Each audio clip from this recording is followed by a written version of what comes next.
प्रश्न तुमचे, उत्तर आमचे. अचूक, निर्भीड आणि सडेतोड. लोकशाहीचा खरा मंत्र म्हणजेच न्यूज लोक. येवला तालुक्यातील पाटोदा आणि परिसराला आज दुपारनंतर अचानक वादळी वाऱ्यासह अवकाळी पावसाने झोडपून काढल्याने परिसरातील नागरिकांची मोठी धावपळ उडाली.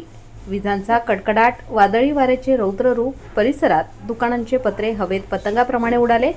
काही ठिकाणी झाडे उन्मळून पडली. अनेक शेतकऱ्यांच्या शेतातील आणि घरासमोरील पत्र्यांचे शेड देखील जमीनदोस्त झाले.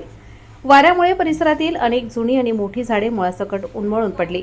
काही ठिकाणी झाडे थेट घरांवर पडल्याने घरांचे किरकोळ नुकसान झाल्याचे पाहायला मिळाले. अचानक सुरू झालेले वादळी वारे आणि विजांच्या कडकडाटासह पावसाने थैमान घातल्याने नागरिकांमध्ये भीतीचे वातावरण पसरले होते. विजेचा प्रचंड कडकडाट असल्याने अनेकांनी मिळेल त्या ठिकाणी दबा घेतला. मात्र सुदैवाने कुठेही जीवितहानी झाल्याचे वृत्त नाही. अवकाळी पावसाचा फटका नवरदेवाला देखील बसला. गावातून हळदीच्या कार्यक्रमासाठी नवरदेव आपल्या वऱ्हाडी मंडळींसह निघाला असताना अचानक सुरू झालेल्या मुसळधार पावसामुळे आणि सोसाट्याच्या वाऱ्यामुळे नवरदेवाच्या गाडीसह संपूर्ण ताफा रस्त्यातच अडकून पडला. वादळामुळे रस्त्यावर झाडे पडल्याने वाहतूक विस्कळीत झाली. रस्त्यावर पडलेल्या झाडांमुळे वाहतूक ठप्प झाल्याने नवरदेव रस्त्यातच अडकला. यामुळे नातेवाईकांना प्रचंड अडचणींचा सामना करावा लागला.